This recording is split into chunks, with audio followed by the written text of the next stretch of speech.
মক্কায় যখন বিশ্বনবী থাকতেন তিনি কাবার দিকে হয়ে নামাজ পড়তেন, কিন্তু মদিনায় যাওয়ার পরে আল্লাহ কেবলা চেঞ্জ করে দিলেন। বিশ্বনবীর ভালো লাগে না, বিশ্বনবীর মনে চায় ওনার বংশের গোড়া যেখানে ইসমাইল আলাইহিস সালাম ছিলেন, সাইয়েদনা ইব্রাহিম এসেছিলেন, ওই মক্কায় যদি কেবলাটা থাকতো কতই না ভালো হতো। ইহুদিরা যে দিকে নামাজ পড়ে বিশ্বনবী ওই দিকে হয়ে নামাজ শুরু করলেন। কোন বর্ণনায় 16 মাস, কোন বর্ণনায় 17 মাস বিশ্বনবী নামাজ পড়ে, কিন্তু অন্তর ভালো লাগে না। قد نرى تقلب وجهك في السماء فلنولينك قبلة ترضاها فول وجهك شطر المسجد الحرام।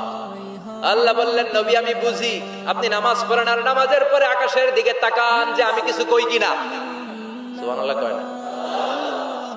আমি কেবলা পরিবর্তনের ব্যাপারে কোনো আয়াত পাঠাই কিনা। নবী আপনার দরদ, আপনার কষ্ট আমি বুঝতে পেরেছি। 17 মাস আপনারে পরীক্ষা করলাম, আর না, আমার আর সহ্য হয় না। কালকে থেকে কাবার দিকে আপনার কেবলা পরিবর্তন করে নামাজ শুরু করে দেন গো নবী। ফাওয়াল্লি ওয়াজহাকা শাতরাল মসজিদিল হারাম, টু দ্য ডাইরেকশন অফ কিবলা। যেখানেই থাকেন না কেন, হাইসুমা কুনতুম ফাওয়াল্লু উজুহাকুম শাতরা, এখন থেকে যেখানেই থাকেন আর বাইতুল মুকাদ্দাসের দিকে নয়, কাবার দিকে মুখ ফিরিয়ে নামাজ